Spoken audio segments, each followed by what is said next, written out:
The 2025 NHL Draft is one of the strangest that we've seen in a long time. But you know what? That's made it even more interesting to rank the top prospects in this draft class, which vary quite a bit from round to round.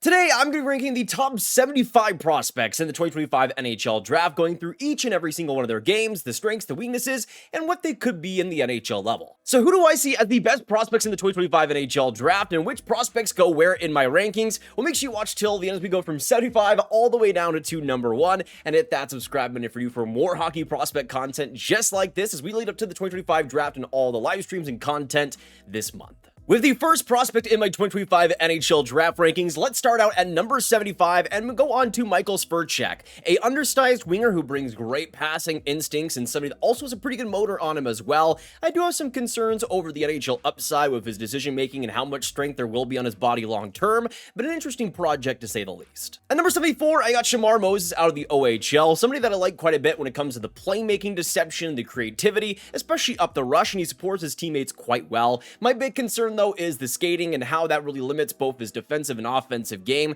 He's somebody that has a lot of potential and is pretty smart, but I think that might limit his upside long term. At number 73, I got Victor Klingstall out of Sweden, somebody that brings a lot of great individual offensive talent, especially when it comes to one-on-one situations. I have some concerns over how he engages physically. I think he's somebody that, especially in higher levels, is going to get a lot more challenged, and I think that could hamper him, but a guy with a lot of individual skill sets and could potentially become a solid power play bottom sixer. At number 72, we go on to a player that had quite a lot of attention to start out the season in Charlie Trethewey out of the NTDP. Even though I like the balanced and mature game he puts out there, I have concerns how effective that's going to be at the NHL level. His skating just really hasn't improved over the past few years, and the lack of creativity is really starting to haunt him, especially as he was starting to be more of an offensive defenseman. I think he projects more as a defensive guy, but I have concerns about that even working out when it's all said and done. At number 71, we go on to a defenseman out of the Guelph Storm in Quinn Bouchard, who I think has a pretty good shot, is pretty smart all around, but I think has also, like Trethewey, pretty limited offensive potential. Somebody that I think could be a decent 6-7 defenseman,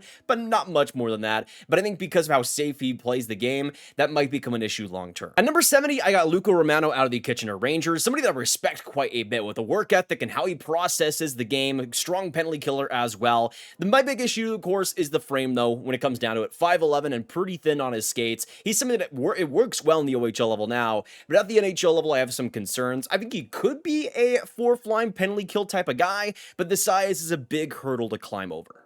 At number 69, we go on to a pretty safe defenseman here in Carter Amico, who unfortunately had a big injury to start out this season, but I think plays a very safe, very physical, dependable game. Somebody I think will round out as probably a 7th defenseman, and maybe not much more than that, but will bring some physicality whenever he's in your lineup. At number 68, we go on to a much different defenseman in Slovak D, Luka Radivojevic, who is somebody that's come onto the USHL level and I think has produced some pretty good results. As a solid puck mover, he's somebody that I think can succeed quite a bit as a bottom pair defenseman if he were to get there. The big problem is the size, of course. At 5'10" and pretty thin on his skates, he's somebody that isn't able to handle the physical pressure, I think, as well as you need him to. And even though I like the brain and I like the creativity, I just don't know if there's enough that would be a consistent NHLer. At number 67, we go on to Tommy Lafreniere of the Kamloops Blazers, somebody that is pretty similar to Luca Romano as more of a work ethic first, smaller centerman, 5'11", 170 pounds. I like Lafreniere's possession game and how he sees the ice a little bit more than Romano, so that puts him just a bit above, but somebody that I have pretty similar concerns with.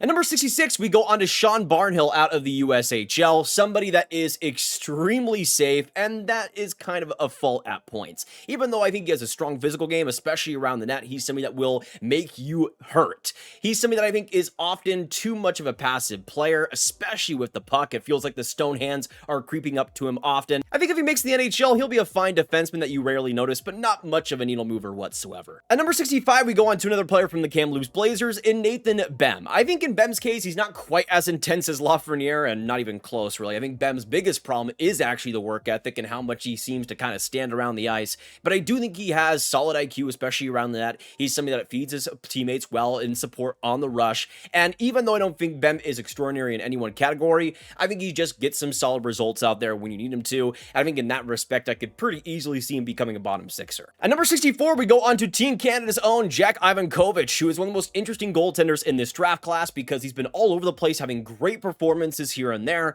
But of course, the size is the limiting factor. I think Ivankovic could become a pretty decent backup one day, but I don't quite see starter skill in him. I think he's smart and I think he's very competitive, but I don't quite see that top end goaltending. And especially with that size, I could see that worrying quite a few people. One of the most interesting names in this draft comes in at number 63 with Alexander Zarovsky, who I think, especially in this range, is easily the most talented prospect. Somebody with so much wizardry around the ice, especially with the puck. He's somebody that is so slippery, so intense with it, and I think has a pretty good base to work on. I think there are some times where he can get lost in the play, and physically I want to see more out of him, but he's somebody that brings some intense skill, and if he does make it in the NHL, he'll be a pretty good one. On to number 62, we go on to Michigan defenseman Dakota Rayam-Mullen, who is one of the more interesting baseline defensemen of this class. I think he's pretty projectable with his skating and how well his first pass can be. I just don't see much more than that. I think he could be a decent puck-moving, second power play type of defenseman, but I don't think he brings quite much more than that.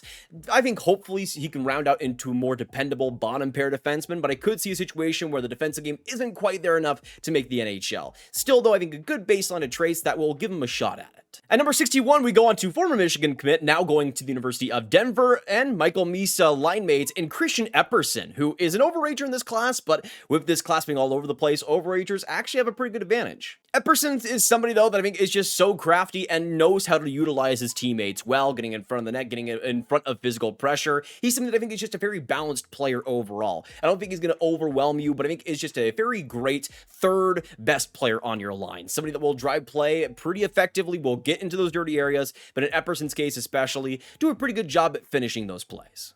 On to number 60, one of the biggest mystery boxes of this draft class, and Adam Banak out of the USHL. Coming into it, one of the most enticing prospects of the class, but is one of the smallest, and not just his frame, but how he plays. What he can do out there on the ice, though, with the puck on his stick is marvelous. I mean, he is somebody that can do so much with it, can do things you don't even think are possible out there. Banak is just so much fun. We'll see if he's actually able to translate, but another player that, if he pops, could be something, and if he doesn't, you're never going to hear his name again. Onto a much different centerman here. We go on to number 59, and NTDP centerman Conrad Fonderk. Now, I think the big thing with him, even though he has a pretty balanced two-way game, is the goal-scoring ability and the shot, especially in all points of the offensive zone. He's somebody that is very sneaky with it, knows how to get it off very quickly, and is somebody that, I mean, could become a very solid fourth-line centerman that can rack up some pretty big goals throughout the course of the season. Now, we talked about a mystery box in Adam Banak. Let's go on to another major one in Simon Wang out of the OHL. Somebody that came into the season playing in the OHL. It was in the OHL to end off his year. He was somebody that got a lot of attention because of the frame and how well he skates. And I think Wang has a lot to build off of that, even though he is extremely raw and there are points where the positioning is a major question mark. There are times where I actually see quite a bit of offense out of him, quite a bit of creativity in the offensive zone, on top of the defensive game that I think was improving over the course of the year. Still a lot of room to grow, but I think if he does, he could become a pretty interesting project to take on. Number 57, we go on to one of the most hyped prospects goaltending-wise in this class in Joshua Ravensbergen, who I think is just a baseline, pretty solid goaltender. Big size, and I think he uses his frame well. I just don't quite see starter level out of him. I think he could become one in a pinch, but I think more so will be just a very solid NHL backup someday. And with that size, with how well he uses it, we'll be able to make it one day. It's just a matter of how much more is going to be better than that. I'm not quite sure. At number 56, we go on to another WHL here in Matthew Guard. And I think in Guard's case, he's somebody that just thinks the game extraordinarily well. Isn't somebody that's going to really blow you away with the speed or the skill there, or really the point production, but just does a lot of the right things on the forecheck in the intensity, and really is able to support his teammates well, really get the most out of them. He was in a poor situation this year in the WHL of his team, and I think hopefully next year will be better. But in Guard's case, I think he'll be a pretty solid fourth liner someday and a pretty projectable one. At number 55, we go on to a polar opposite player here in LJ Mooney out of the NTDP, somebody that is one of the smallest players in this draft class, but I will say, compared to an Adam Banak, I think really knows it and tries to get much more than he is given. I mean, he's somebody that is extraordinarily small as a forward, but does bring some pretty big physicality. He is not afraid to go for some major hits, go after some major taller players than him, and try to make some chaos happen. On top of that, I think with the puck on his stick, he can be a wizard out there when given the space, but that is the main question mark. Is he going to be able to get that type of space in the NHL level? The answer is no. How is he going to adapt? We'll just have to wait and see. On 254, another player from the NTDP, this is where I have William Moore. Now, I'm not really the biggest fan of him personally, but I still see him rounding out into a pretty strong fourth-line center, somebody that uses physicality well, drives the net, gets that bang and crash game going, and is a pretty good goal scorer all around. And I think that will be a thing that propels him. I still have question marks over the intensity and how much he actually puts himself out there, but I think those baseline skills will be able to give him a good shot at making it. At number 53, this is where I have Benjamin Keevan, who is an absolute rock star out there. So much intensity with the puck, so much skill, but I do have a lot of concerns over the defensive game and especially the strength. There is a long way to go with him, but I think could become a really interesting middle six scorer when it's all said and done. At number 52, we go on to somebody that absolutely blew everybody away at the U18 World Juniors in Philip Ekberg out of Sweden. Somebody that played in the OHL this year, really didn't get that much of an opportunity, but quite frankly, should have. So good on the rush, so good with his deception. Again, my main concern though comes to how he's able to adapt physically against stronger competition. I think that's become a bit of an issue at the U18 Worlds, though I thought he did exceptionally well, so we'll just have to wait and see. Definitely one of the most interesting projects though to take on. Then we go on to 51, just outside my top 50. We're going to go on to another overager here in Bruno Idzan out of the USHL. Commit to the University of Wisconsin. He's somebody that has had a miraculous turnaround, going from the Alps Hockey League to the USHL this year and absolutely dominating, being one of the best offensive producers for a few critical reasons. His goal scoring and knack for the net is incredible. He's somebody that, especially with the intensity he brings, is pretty strong in that aspect and brings a good overall game. Again, in this draft class that doesn't have a lot of great players in this year, you have a player as an overager like Idzan that really impresses me, that would go a lot higher than usual.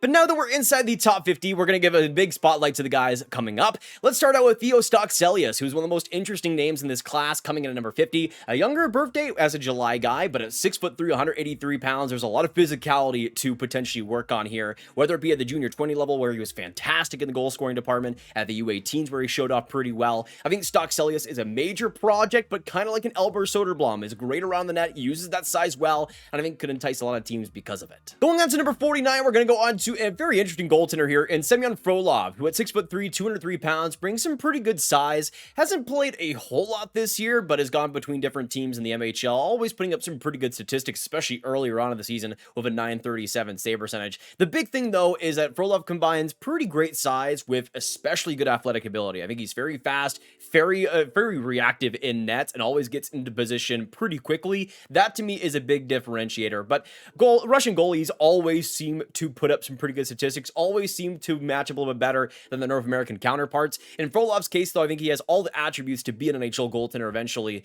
and be able to be a pretty good one. At number 48, we're going to go on to USHL defenseman here in Jacob Rumbach, who is, I think, just a very all-around solid bottom pair defenseman of the future. At 6'6", 201 pounds, he is absolutely towering, but I think brings some pretty good all-around traits. I don't think he's ever going to be a big offensive defenseman, but has a good first pass, really makes a mistake with the puck, and I think that is a big differentiator between him and Barnhill, for example, that we mentioned earlier. In Rumbach's case, though, I think he's very projectable, very safe, and plays a pretty modern game. And with that size, that's what NHL teams love to hear. Keeping up with the projectability, let's go on to Swedish centerman Gustav Hillstrom, who at 6'2", 176 pounds, I see rounding out as into a pretty complete middle to bottom six centerman in the NHL. Likely more as a third line center, because I think there's going to be a little bit of a limited upside there, but he always makes the most of his opportunities and put up some pretty good statistics still in the junior 20 this year, just under a point per game. But I think the maturity, how balanced he is, and especially how good his anticipation is defensively,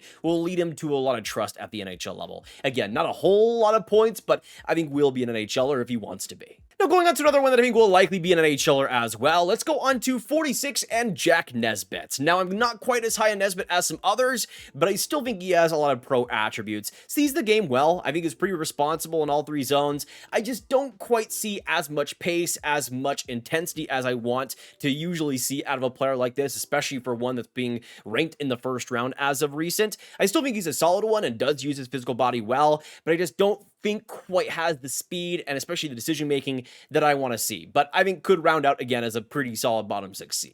Going on to one of the most fascinating projects of this draft class, and I mean projects. Let's go on it to Kurban Limatov out of Russia, 6'3", 198 pounds, and I think is a kind of mini Dmitry Simashev almost, where he's big-bodied, pretty great speed and skating, and I think that's really the name of the game when it comes to him. And in the MHL, some pretty good statistics so far for a defenseman like that, 23 points in 46 games, not too bad there. I think in Limatov's case, though, the decision-making and the maturity in his game is a bit of a work in progress. I think for him, he can sometimes get kind of caught behind the forecheck and get a little bit too much pressure behind him and kind of make things a bit too chaotic. In Limatov's case, though, if he's able to quiet down his game, I think he's going to become a pretty reliable bottom pair defenseman. On to another pretty fascinating project here. Let's go on to Hayden Papanikis, who is a very curious forward here. 6'4", 203 pounds, and is especially raw. But you can see in the WHL some decent production, whether it be with the Chiefs or the Rockets. I think the big thing when it comes to Hayden, though, is the goal scoring ability and how much he's able to reach inside the play, able to push it forward, especially on the rush. He's someone that uses his size especially well, isn't afraid to make some big hits here and there, and I think has some pretty underrated potential. Some of the decision making and some of the maturity just isn't quite there yet, but I do think that will come in time as he starts to really get adjusted with that body and the skill set that he provides. Now at number 43, we're going to go on to the next, but not the last Russian goaltender on the list, in Pyotr Andrianov, who I think is going to be one of the most underrated goaltending names when it's all said and done, because the size isn't incredible. I mean, it's still solid, 6'2", 207 pounds, but it isn't a Joshua Ravensburg size, for example. But in Andrianov's case, I think he just brings so much balance to the game in the goaltending side. The tracking is elite. He is always looking for the extra seam, the extra opportunity to get his eyes on the puck, but he's so athletic, is so smart with how he provides himself on the crease, how he positions himself, especially against oncoming shooters, and especially when it comes to the traffic. He is somebody that handles that especially well, and in the NHL, I think as a goaltender, you need to be able to do that consistently. Plus, you look at what he's done in the MHL this year. In 37 games, a .942 save percentage, also great in the MHL playoffs. When you look at the statistics, the potential, he's one of the best in this class in the pipes. On to number 42, let's go on to Ethan Zeta out of the Niagara Ice Dogs, somebody that I think will just round out as a really perfect fourth to third line centerman in the NHL. He's somebody that is especially strong with his motor and also the body he provides. 6'1", 174 pounds. He hits like a truck. He puts himself out there so often and so consistently and is such a good forechecker. I think in Zeta's case, I'm a little bit concerned about the offensive upside. With the puck on his stick, he isn't all too creative, doesn't really show many wow moments personally, and that I think is a bit of a problem when you're playing in the OHL level, but it's still somebody that's a great support centerman, strong defensive game, great forechecking, and I think that'll lead him to an NHL job eventually. On to number 41, and let's go on to another OHLer here on the defensive side in Henry Brustovits, who is a lot different, I would say, than his brother in Hunter. I think in Brustovits' case, he'll much more likely round out as a more defensive, physical defenseman at the NHL level. But you can see still some pretty good offense, especially I think with the goal scoring. 10 goals, 42 points in 67 games this year, so he's not totally offensively inept. But I do think in Brustovits' case, he is pretty smart in his own end, doesn't make too many mistakes, and is a good first pass, especially on the rush. But I do think for him, some of the decision-making and some of the consistency is a bit of an issue, but I do think eventually he'll round out into a good bottom pair defenseman, but I don't think much more than that. Now let's finally go on to the last goaltender and last Russian goaltender on the list. Next up, going on to his teammate, actually, in the London Knights system, in Alexei Medvedev, who, to me, is my favorite goaltender of this class. I would say Andrianov is right up on the doorstep with Medvedev. They're pretty close and pretty similar in terms of the potential, but I do think Medvedev just has a few interesting aspects that I like quite a bit. For one, he's one of the youngest players, not even just goaltenders in this class with a September birth date, but at 6'1", 165 pounds, even though his frame isn't massive, massive, he plays pretty massive. He always knows where to be. His frame is impeccable, even if it's not at a huge level. His positioning is sound, and especially in those high pressure situations, I think Medvedev does extraordinarily well. Unfortunately, he hasn't been playing in the OHL playoffs this year, but I think has some pretty good potential to be an NHL starter someday, and a pretty solid one. We'll see where he ends up going, but I don't think any goaltender in this class is extraordinary. I think Medvedev is going to be a solid one day, though, and has a lot of good traits to build on. Let's go on to number 39, and a player that I think is going to have a lot of variance when it comes to the teams and how they view him. Let's go on to Mason West, who I'm a huge fan of, as you can tell. I mean, 76 in the consolidated ranking, having him inside the top 40. The big thing that we learned recently is, if you don't know, Mason West plays QB for his high school in Minnesota. He's a pretty good one, had multiple D1 offers apparently, but he will be choosing hockey long term, which is massive. I think this is almost ideal, the ideal situation, especially when you compare it to an Anders Lee that we've seen in the past. Mason West is very similar in the trajectory. I love his puck skill, though, the confidence, and how he uses his pretty strong skating for his size for so many advantages in the offensive zone. I think he's so smart, and even though there is some maturity lacking in his game and some decision making that I want to see refined, I think there is so much to build on here, and if he does pop, I think he's going to be a great middle six power forward for you for a long time. At number 38, we're going to go on to another American here in William Horikoff out of the University of Michigan. Started the year at the NTDP, but didn't really play all too well. Then transferred on to the NCAA and really started to explode his game. I mean, 10 points in 18 games for somebody that came out of Michigan halfway through the year is pretty solid. Plus, he showed himself, I thought, pretty well at the U18s. Not exceptionally well, but I think in Horikoff's case, how he handles physicality, how he's able to get in front of the net, those are the two things that I think will lead him to a lot of success. Reminds me a lot of Charlie Stramel in his draft year, where a lot of the advantages are in the puck protection, the physicality, how he's able to just overcome so many different difficulties. In Horikoff's case, I think he will be a solid NHLer, but I do think the offensive upside is a bit limited. But I think we'll be just a solid third liner when it's all said and done, hopefully. There's a lot to work on there still. On to number 37, and one of the most underrated names in this draft class for me. We go on to another overager, but a double overager here in Charlie Serrato, who really isn't ranked all too often. You see only ranked by NHL Central Scouting at 110, but I think that is a massive mistake. Even though he is a double overager, and I get it, it's hard to draft those type of guys in a top position like this. For me personally, I would. I mean, how many other prospects are doing what Charlie Serrato is doing at 20 years old, especially from his own draft class? Not many. I mean, you look at his first season with Penn State, 42 points, 38 games. That is not a fluke. He was absolutely undeniable, especially in the second half of the season and throughout the NCAA playoffs for Penn State. A major reason why that program was able to overcome so much adversity, was able to be so good in the second half. So much of it was because of Charlie Serrato and how good he was with the puck, how much of a wizard he was, how much he was creating for his team. I just look at him as one of the most underrated names of this class and a future NHLer, and I would be really sad to see him get passed up on again, because I think there's a lot of potential to work on here that unfortunately has gone passed up on twice now. Number 36, we're going to go on to another American here in Jack Murtak, who I think out of this NTDP group brings the most potential mixed with, I think, the most projection. LJ Mooney maybe is more potential filled, but I think in Murtak's case, he's much more likely to be an NHLer. I do want to see more physicality out of him. That's the biggest thing, because he has a big frame, 6'1", 198 pounds, but he's pretty young for his size, so I could see that kind of rounding out eventually. But you can see this year, pretty strong statistics in the NTDP and pretty solid U18s. I think in Murtak's case, though, the big thing to overcome will be playing as a unit, playing as a strong, balanced line, because I think in Murtak's case, he's very individual and has a lot of great individual skill, but I think rounding that game out, getting a little bit more balanced, will be the thing that could separate him from making the NHL or not. Now, at number 35, we're going to go, I think, to a pretty similar player coming out of the USHL this year in Vaclav Nestrasil. Now, the size is a major difference, 6'5", 190 pounds, but I think the way they play the game is pretty similar. In Nestrasil's case, though, he is always looking to make the next crazy play, making the next highlight reel situation happen. He is somebody that is just an absolute gamer out there. I mean, the points aren't incredible this year because I think he's just so raw with his size. He's still learning how to overcome those advantages, how to actually apply himself physically, and I think that will come eventually. But my goodness, his skill around the net, his skill in odd-man rushes, it's incredible what he's able to do out there, and he's something that I would be very interested to see how he's able to improve in the next few seasons, because he could be a really fascinating one and a great bet in the second round. Going on to a pretty safe project going forward. At 34, I have Eddie Genborg out of Sweden. I think just a very great base of physicality and maturity with his game, a smart decision maker, and never goes overboard with his physicality, which I think is a pretty big thing. But even though he wasn't that great at the U18s this year, I think he's something that still brings a pretty projectable NHL game. Not one that'll overwhelm you, but I see him being a very consistent bottom sixer and likely third liner, and somebody that with that physicality will get a lot of minutes in the NHL, especially in the playoffs. Now, going on to the player that just missed my first round, and he could be all over the place around this position, but at number 33, this is where I have Ivan Ryabkin. And I will say this, if Ryabkin fulfills his potential, I think there is still the talent here to be a first rounder 100%. But I do think the big problem is the motor, it's really the work ethic. That's really what it comes down to, folks, because the goal scoring is there, the opportunistic style he provides, especially in the power play, is incredible. He can be such a great finisher all over the ice,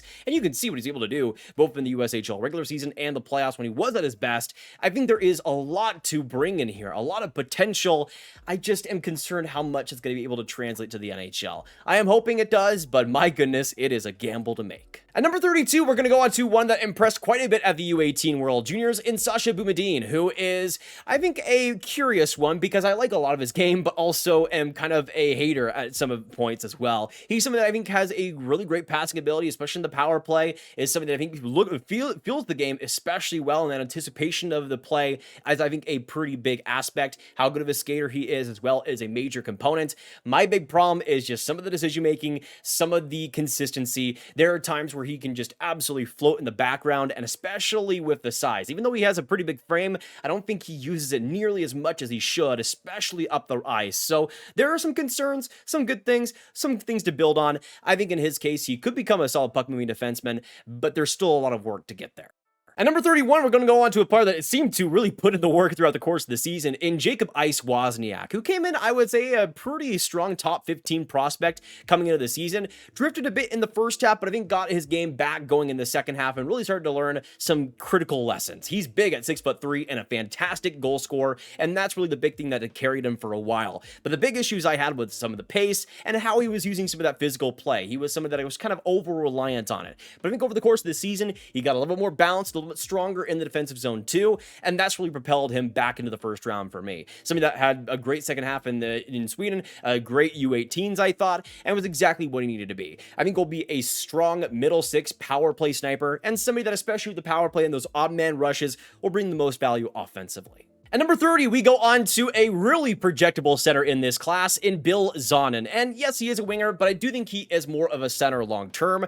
He is just so good with his physical frame, 6'2", 190 pounds, puts himself in the right positions so often. The main concern I have is the skating, because even though there are times where he wants to be fast, there are just limited results at points, and that is kind of to me the biggest thing, because even though Zonen brings a lot of great intangibles, I think is something that's very balanced in his game, and I think got a lot better as well in the second half of the season.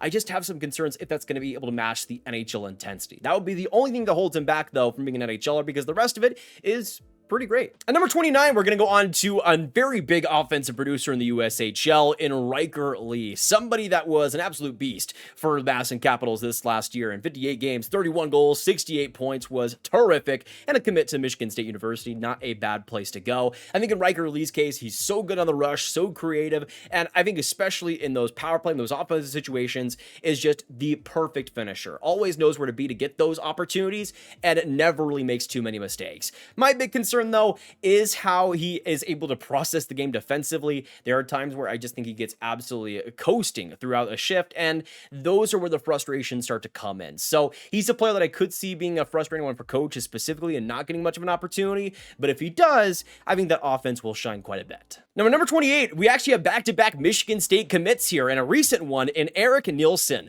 who I think benefits a ton from the Michigan State commitment, because the one thing that I have a major problem with is is the strength and how that is going to feed his physicality, because I think Erik Nielsen is actually an extremely balanced player. He actually puts himself into the fight pretty well, and the motor, I think, is pretty strong, but as you can see, 154 pounds, and that is not going to work at the NHL level. But going to Michigan State, you have a great gym there, great opportunity to bulk up, and hopefully that will be the case, because the rest of his game is just so solid, so competitive, and the skill set, especially when he gets some space open, is really fun to watch. I like Nielsen a lot, especially as a rush player going forward, but it's just a balanced centerman, a lot to like there, I think, as a middle sixer. And if he does bulk up, hopefully by another 20 pounds in his prime, I think this could be an unreal player. Now, we actually go to another Michigan State player, not a commit, somebody that played for them this last year. I swear this was not on purpose. We go on to Shane Van Saggy, who is one of the most projectable power forwards in this class. If you're looking for bang and crash, physicality,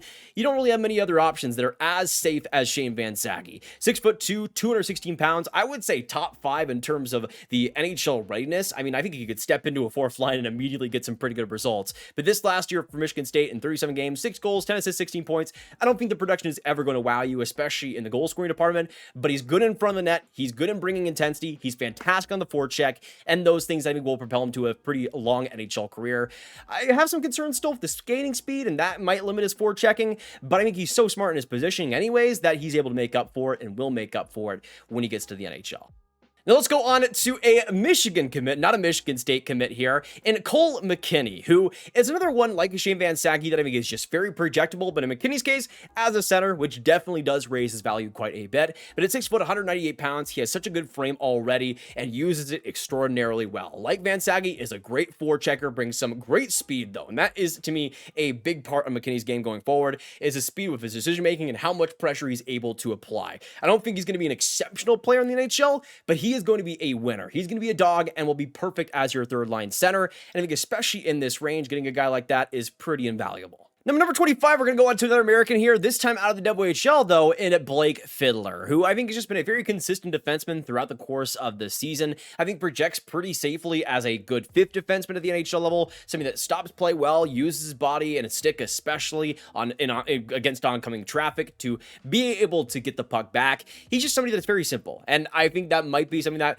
really limits his offensive potential long term, but I do think he has a good shot from the point, especially could be decent as a second power play defenseman. I wouldn't expect crazy amounts of offense though from Fiddler, but just a very dependable defenseman. But at this range, I think that's perfectly fine. On to number 24, we go on to a forward that I'm pretty excited about in Milton Gasterine, who I think brings so much intrigue to me because he could go in so many different directions. He is so physical though, but so competent all over the ice. He's somebody that I think brings a great offensive game, especially up the rush. He is somebody that brings a one-on-one ability that is pretty great in this class, but also again, as it can be a good forechecker, can be very balanced with his strength along the boards. So I think he's somebody you could put more in offensive situations, could be more of a power forward. A lot to build on with Gasterine, but considering the solid U18s, the great U20 season out of Sweden, he's somebody that I think will go pretty high in this draft, around this range, but rightfully so. A lot of potential to build on. Now, I think after Gasterine is where a major jump in terms of the quality starts, because I think at this point, this is where I'm going to have Justin Carbonneau. Now, I think in terms of the ranking, it might surprise some people to have Carbonneau this low, but I don't think that's an indictment on Carbonneau whatsoever, because I still like him quite a bit. I think he's somebody that has great goal-scoring instincts, is actually pretty good on the rush in terms of creating and really putting his body out there. I think he's somebody that protects the puck well, and especially, again, in those power play situations, as a goal scorer there, Carbonneau is going to be extremely efficient. I do have some concerns over the skating, but I do think he is getting better throughout the course of the season, and I do think the strength is going to be there to overcome those issues and be a solid power play sniper in your middle six, which is always a good player to have. At number 22, another player that I see projecting pretty well into your middle six, let's go on to Malcolm Spence, who I think is just going to be the perfect third liner on your team, a perfect complementary piece if you want to have him more so a little bit higher in your lineup perhaps. But I think in Malcolm Spence's case, he will drop a little bit because of just how safe he plays the game, but that's not necessarily a bad thing. I just think in Spence's case, there's not premium offensive potential, especially on the rush, that he is really to die for, but I think he's a solid passer, has a good knack for the net, and again, pushes pace in the right direction, is strong defensively, has some great physical moments. So I think in Spence's case, a team that drafts him is going to like him, he's going to be an NHLer. It's just a matter of how much he pushes up the lineup. That will be the big question. Now, going on to number 21, and definitely going to be one of the more interesting picks on the list for most of you guys, and definitely one of the bigger head scratchers. Let's go on to Roger McQueen. And let me just say this right now. Obviously, in terms of potential, I think Roger McQueen does bring a lot. The deking ability for a player that big is really interesting. I just have a lot of problems with not just his game, but also the projectability. The injuries have been a massive issue throughout this season, limiting him to only 17 games, but they're back injuries. They're massive ones that not just kept him out from games, but once he returned, kept him from being a consistent player, an everyday one, and he was out of games here and there, had other injuries throughout the course of the season. It was just absolutely brutal. But even when he was playing, I felt he was very individualistic. He wasn't one that was really working too well with his teammates, wasn't pushing play in the right directions, was good once the play was settled in the offensive zone and he could have time to create, but I just don't think was that much of a pace pusher. Wasn't somebody that was doing so much more than his teammates and putting the team on his back or anything. And even though the skill set, I think, is there to become an interesting centerman, I just feel like the all-around game, the anticipation, the decision-making, it's just not quite there yet. And especially for a player that's one of the oldest players in this draft class, that makes me worry a lot. So even though I think he absolutely has first round talent, and that is a major reason he is here, if it was just on the game alone and the injuries on top of that, I don't know if he would be my first round. It's still a big bet to make, and I'm still having him in this position, but I could easily see a situation where McQueen becomes absolutely nothing, or becomes the top 6 centerman. There's really no in between, I think. Now, on to another player that I struggled with quite a bit out of the WHL this season that I also think doesn't have much of a middle ground. Let's go on to Jackson Smith out of the Tri-City Americans. Somebody that at his highs, I absolutely love, but his lows, I question if there's even an NHLer here. The size is pretty huge at 6'3", 190 pounds, but I just don't think he really uses it all that much, which is a shame because the skill set, the deking ability, how deceptive he is along his own blue line is incredible. It's sensational what Jackson Smith can do, and the high-end passes he can create. But outside of that, I think he has major issues against the rush. I think against even physical players that try to attack him, he doesn't quite use his body as much as he should. And the biggest thing that I think is an issue is the decision-making. It's the quickness at which he's able to get out of his zone, and especially against pressure, how he's able to handle that. I think it was a pretty big issue with the U18s that got exposed, and I think that is an issue that will expose him a little bit at the NHL level. Still a big potential here, but some big question marks that I want to see solved. At number 19, we're going to go on to a player that is also more on the offensive defenseman side, and Cameron Reed out of the Kitchener Rangers. Now, I think in Reed's case, him and Jackson Smith are pretty much tied for me, but I do think Reed brings a little bit more balance to the game. Not as quite a big a high as a Jackson Smith, but somebody that is also exceptionally good on the rush. In the goal-scoring department, can have some pretty big moments, but I think the passing ability is the biggest thing for Reed that really interests me. On top of the defensive game that I think goes a little bit underrated, another big one that I think is kind of a little bit of an issue physically. I think he's something that with that size isn't going to overwhelm you by any means, and there are times where you can kind of get a little bit overwhelmed, but I love his ability to quarterback a rush. I love the speed at which he plays the game, and I think just as a modern defenseman, he projects pretty well. Now, number 18, we're going to go on to another player that I think for a lot of people will be a lot higher when it's all said and done, and that's completely fine. We're going to go on to number 18 and Brady Martin. And the thing for me is that I don't really see Martin being a top 6 centerman. This is kind of the issue that I see with a lot of the rankings that have him inside the top 10, for example, and that to me, I just don't see happening. I see him being a very competent, very physical third line wrecking ball who is just going to do so much for you in the playoffs,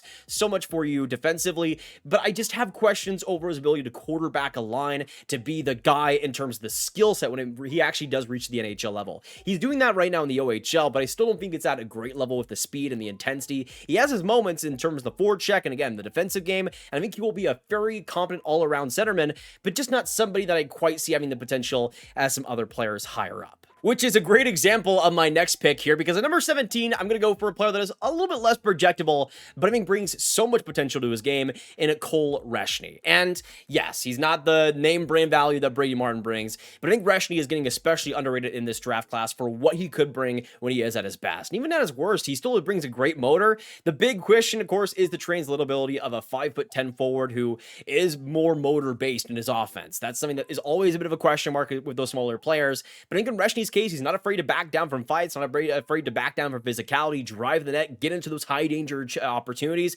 but the playmaking is exceptional. How he's able to feed pucks to his teammates so consistently. He's so efficient at it, and I think that is just such a major part of his game going forward. I like so much of the creativity, so much of the high-end offense, and I think he's something that is definitely worthy of a bet outside the top 15. Now, just outside the top 15, I go on to Logan Hensler, who I still like quite a bit in terms of the potential there, in terms of the transition ability, ability, the skating level, and how much those two are able to be intertwined. He just has a ton of potential to bring in really all three zones, in my opinion. The big thing that limited Hensler's offensive ability especially was the confidence throughout the year. He had multiple different line mates, multiple different spots on the lineup, and it was just not a consistent spot for him coming into a freshman season for Wisconsin. That was just not good as a team whatsoever. They just didn't really give him many favors throughout the course of the year. But I think in the second half, he got a lot more confident, a lot more consistent with the puck, and you saw a lot more transition ability, him being able to quarterback a rush all by himself, which in the NCAA is pretty rare to be able to do. So I think for Hensler, even at his lowest, he could become just a very versatile all-around D, but at his best, I think just a really efficient middle pair defenseman, which in a draft class like this is really valuable. Now let's get started with that top 15 and start out with Lyndon Lakovich, who I think is a pretty big boomer bust prospect in this class to me, because even though I think he has massive individual skill, especially on the rush, being able to do so many wizard-like moves with the puck, I do think there is some pretty glaring problems. The defensive game just isn't there. The effort all around isn't quite there either. And I think there are going to be a lot of people frustrated with him once he does make the NHL long term, because he's going to be somebody that has his really off nights, but then is able to explode the next one after that. The skill set is prominent, and I'm hoping he's able to unlock that throughout the entire course of the game rather than just in individual moments. At number 14, we're going to go on to another WHLer here in Benjamin Kindle. And I will say, I think it's pretty similar to Cole Reshny in the fact that he's a smaller forward, but I think in Kindle's case especially, the offensive brain he has and how much of a motor he provides, I think is just so interesting. Yes, he is a smaller forward, but I do think he's a pretty efficient player physically. He doesn't overwhelm you, but I think he's able to strip the puck pretty consistently, able to create turnovers with his chaos, but especially in the space that he's provided with, he's able to make you pay. The brain that he has and the forward-thinking game that he provides, I mean, 99 points in 65 games this year. He was exceptional, I thought, at the U18s as well. A lot to work on here as an offensive prodigy and somebody that has so much to build on. If you can get past that size, I think it's something that is pretty special. At number 13, we're going to go on to the OHL this time around and go on to Kashan Aitchison, who I think is one of the most projectable defensemen of this draft class, is one of the most exciting ones, though, or at least wants to be on the ice, and he certainly was able to do that in the OHL this season. 26 goals, 59 points in 64 games, multiple overtime winners, game-tying goals. He was so clutch in so many different capacities this year. It was almost insane to watch the maturity he already brought to the game and how poised he was. It was incredible. I think in Aitchison's case, there are some issues, I think, with the speed defensively, how much he actually puts in physically at times, but my goodness, he can make some big hits. He loves to fight. He loves to get involved in the play in any way he possibly can, and there are going to be a lot of teams out there salivating over a talent like that. At number 12, we're going to go right back to the WHL and go on to Carter Bear, somebody that I absolutely adore. Though, I was a bit concerned with the Achilles injury he got, which cut his season, well, pun intended, short, and really made it on a sour note. Though it does seem like he could be back for the combine and could be back already is in full training, which is incredible to see, because I think the talent and the potential here is astronomical as a especially complimentary player. I think Barrett is going to be a perfect third best player on your first line. Somebody like an Arturi Lekkinen, who does so much good with the dirty work and so much good with his positioning and anticipation of the game, gets into those open areas, but even when those open areas aren't there, he creates them with his forechecking. He creates them with the chaos he provides. He creates them with how good of a board battler he is. He is just so good at creating turnovers and getting the puck back for his team, and the results were obvious. I mean, 40 goals, 82 points in 56 games. He was so good in all situations. I think this is something that with the versatility he brings could become such an efficient NHLer. At number 11, we're going to go on to another WHLer, and I love me some WHLers in this draft class. They are pumping them out. We go on to another one that I absolutely adore here in Braden Coots of the Seattle Thunderbirds. Now, all that I said about Carter Bear, think of that as a centerman, and you get Braden Coots. And I think Braden Coots is even better in terms of the anticipation, especially. I don't think there are many players in this draft class that are better anticipators of play and think the game more forward than Braden Coots does. He is so good at getting into passing lanes, so good at intercepting plays, and creating so much chaos within that. He is so good at getting the puck back and making things happen that I just see him as a perfect middle six centerman. We'll see how much offensive potential he brings. That is maybe the big question mark with him, but I still think of how he plays the game, how smartly he does it. He's going to be an NHLer no matter what, and a pretty good one, and a pretty great centerman that every team is going to want to have. Now we get started today with the top 10 NHL draftees in this class. Let's get started at number 10 and go on to Colin Potter out of Arizona State. Somebody that I absolutely adore, like Brandon Coots, is somebody that isn't going to be quite as high for some people. But man, Colin Potter just brings so much dynamic ability that I cannot ignore it. He was, I think, super underrated in the NCAA this year as well. As a 17-year-old throughout a pretty big chunk of it, he was still able to get 13 goals, 22 points in 35 games, playing on an ASU team that was all over the place at times, had their moments, but I think in Potter's case, he was pretty immediately driving play exceptionally well with his speed, his creativity, but also the intensity with and without the puck. And that's the big thing that I think separates Potter, is he doesn't just have this dynamic element to him, he also has a balanced game that he's able to provide himself. And even though I don't think he's going to be a physical bruiser or anything, I think he will have the ability to be able to protect himself, the ability to be able to get those pucks back and shield the puck well. And considering the skill, especially in tight against opponents, this is somebody that I think could be a franchise-changing type of piece. Somebody that I think could become a center, could become a wing. We'll have to wait and see. But the skill set here is radiant and among the best in this class. At number 9, and this is where, like we had with Justin Carbonell before, another massive change in terms of the quality of player here. Going into number 9, this will be another controversial one, but this is where I have Caleb Denoye. And I don't quite have Denoye in the top 5, top 3 like some people, but I can absolutely see why. I think Denoye is just an extremely smart, solid, compact centerman who does a lot of the right things, and on the rush has a great passing ability. To me, I don't quite see much more than that, though. I think his physical game, although he has a good frame, isn't quite as refined as I'd want it to be, and I do think there are times defensively where I want to see more out of him. I want to see more intensity. I want to see more pace in his game. That is, to me, the biggest thing that could hold Denoye back, is that the actual speed of his game and the quick thinking can sometimes be a little bit questionable. But my goodness, I mean, in the QMJHL regular season, the playoffs, he was a prolific player, doing so much with the opportunities he was given. I just think there's a little bit of an upside issue, and I don't see him being better than just a solid second-line setter. I could be wrong, but that's where I see the projection going. I still see him being a great NHL player, but not quite an elite one. Going on to another player that I would say is in a pretty similar situation in terms of the upside, and that is Anton Frondell, coming in at number 8. Now, he has been all over the place when it comes to my rankings on him this season. I think he was as low as 16 at some point, but I think it's risen himself back into the conversation among the top centers in this class. Now, for one, he was playing wing throughout quite a bit of this season in the Allsvenskan, so you do got to factor that in, though I do think he could play both. I think he might fit better as a winger long-term. We'll just have to wait and see. I think in Frondell's case, the goal-scoring ability, especially in the power play, is undeniable. One of the best shots in this draft, and one of the most opportunistic players, one of the best at being opportunistic. But that's because he's able to get into spots fairly well because of his physicality, how strong he is on the puck. He is something that I think is just going to be a very efficient all-around centerman. Not somebody that I think drives play extraordinarily well, but is a great play finisher. So as long as you can get some good forechecking wings around him, Frondell is going to be extremely effective. Onto a centerman that has risen a ton for me over the past few months, and somebody that I've come to adore. Let's go on to Jake O'Brien of the Brantford Bulldogs, who I'm a massive fan of, and even though he's more likely to be drafted outside the Frondells and the Denoyes of this class, I don't think he should. I think O'Brien is one of the most skill-based forwards of this draft in terms of the deking ability, in terms of the vision, the creativity, especially on the rush. O'Brien is almost unbeaten in this class. There is so much to like there, and his playmaking, how sharp he is, how consistent he is with it, I think is going to be a major factor in the NHL level. Plus, I think throughout the course of the season, he's been using his physicality more, he's been getting a little bit stronger defensively, but that to me is the biggest thing. I want to see him be more of a physical force because he has the frame to do it. It's just a matter of how much effort he puts in. If he puts in big time effort, big time motor, especially going long term, I think there's nothing stopping O'Brien to being a top 6 center, bona fide one, and a fantastic one. I think O'Brien has so much potential, especially in a power play, especially with a good goal scoring wing.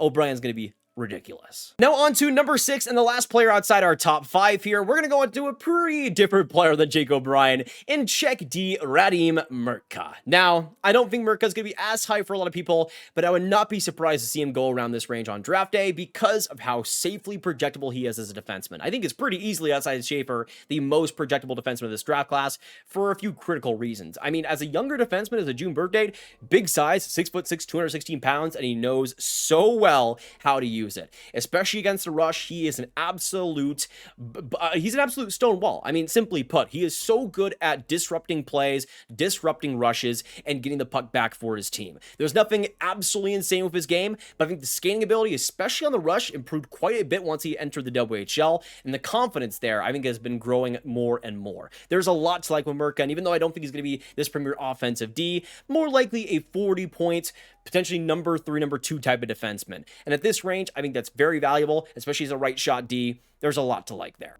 But now we get started with the ever-important top 5 of my 2025 NHL draft class. Let's go on to number 5 to start things out here and go on to one of my favorites in Victor Eklund, who, I mean, my goodness, is just such a dog on the bone out there that you just can't help but love him. I mean, you see his success in the Ihs-Wozniak this season, and even though he is a bit thin, is a bit slight, and getting that strength will be a big thing for him going forward, I'm not really too concerned, because even at his smaller size, he was still unbelievable at winning board battles against massive competition, pro strong men in the Ihs-Wozniak. He was so good at it, getting in front of the net, getting in those big opportunities.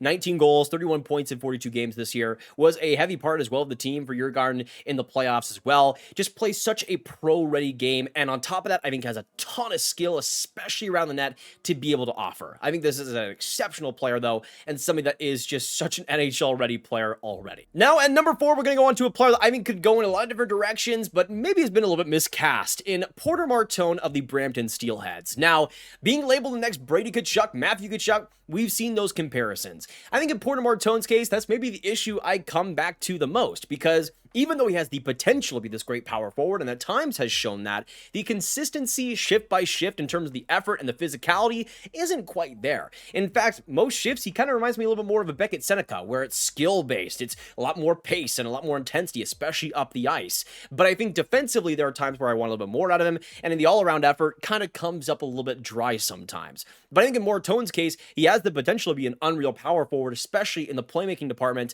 I just want to see more intensity. I want to see more of it. I want to see more at Martone at his best, and I think that's kind of the issue. Still, he's a pretty good player even with those inconsistencies, but that's what I could see kind of holding him back from being the next Matthew Tkachuk, and more so just a solid power forward. I'm hoping he's able to live up to that expectation, though, because he will be a sick player if so. But now we move on into the top 3, the 3 best prospects in the 2025 NHL draft, and these guys are almost tied for me in this tier. They're all up in this same spot. Let's go on to number 3 and go on to James Hagens. Now, of course, the preseason number 1 pick, and to me, somebody that I think is getting way too overlooked in this draft class is somebody that I think is pretty close to my number 2, which we'll get into in a little bit. But in Hagens' case, I think he was extremely underrated in the NCAA this season. Sure, the statistics don't blow you away or anything, but he just wasn't quite a fit with the Leonard and Perreaults of the world. Once he was with Teddy Stiga specifically, those two were amazing together, and I thought he was great at the U20 World Juniors.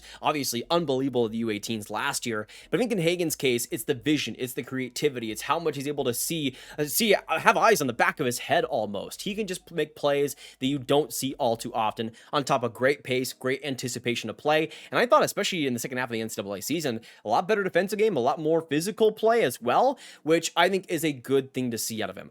I don't quite think he's the number 1 player anymore, but my goodness, I still think this is a player that after the 3rd overall pick, if you're able to snag him, would be an excellent player to have.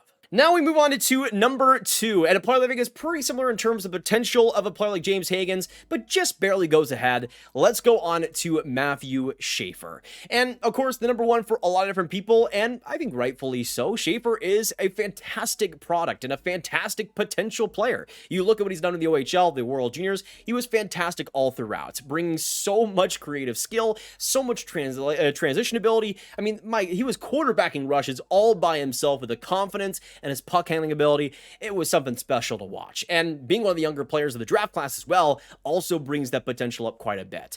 I just see kind of a mini Roman Josi here, where the transition ability is the big thing, the skating level, and how he's able to use it with his confidence in conjunction really propels him to major minutes in the NHL and successful ones. I do have still some issues with how he's able to play against big competition physically, and he can sometimes get beat still a little bit with the skating ability coming against him, but I think in Schaefer's case, those issues will ultimately be resolved, and I think he'll be just a solid player defensively, while the offense more than makes up for it. Still a special player and somebody that is deserving of a top 3 pick, and if he goes 1st overall, I could 100% see why.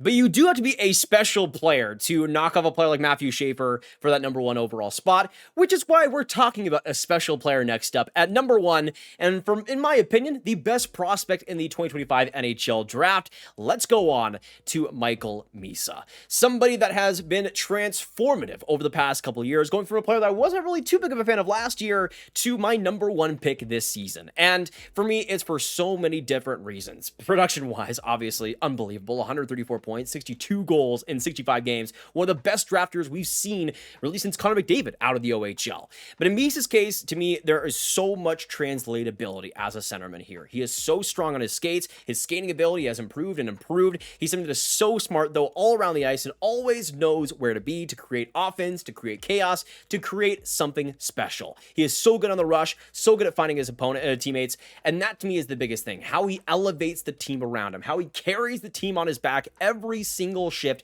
He is always doing stuff that you don't expect. And it's not just the passing plays or the goal scoring. It's also the hard work he puts in. I think physically he's a pretty underrated player. He's not going to be making big hits or anything, but he really is able to match up against physical opposition incredibly well and win the puck out of those battles. He is something that is just so efficient, so creative, and brings so much to the game. The big question will be, how much did that translate to the NHL? Is this going to be a premium top 5 centerman? But I think he'll be around that 10 range and be somebody you really still like as your first line center. But my goodness, those were my top 75 draft rankings for the 2025 NHL Draft, and hopefully you guys enjoyed. There was so much work put in to this, not just with the recording, but all the hours upon hours upon hours of watching all these guys throughout the course of the season. Of course, some ones that ended up missing the list, but this draft is going to be a fascinating one to see play out. We have so many prospects that have potential that just haven't yet been able to fulfill it. We'll have to wait and see what happens. But thank you guys so much from the bottom of my heart for watching all the draft content we put out so far on the channel, whether it be the mock drafts or the rankings, and of course today's ranking all the way through. My goodness, I love you. But of course, a lot more to come out when we lead up to the draft, some specific scouting reports as well, of course, all the draft content on the day of, during the draft, and for the days afterwards. So a lot more that you won't want to miss. So make sure you hit that subscribe button, hit that like button, hit the notification bell if you guys enjoyed. Make sure you comment down below your thoughts on my top 75 rankings, what you agree, what you disagree with, and what your rankings would look like if you had to do them today. And of course, should have all the hockey fans you guys know online and get the draft content out to them, and click on this card for all of my 2025 draft content right in one playlist. Thank you guys so much for tuning in today, and I will see you guys in the next one. Goodbye.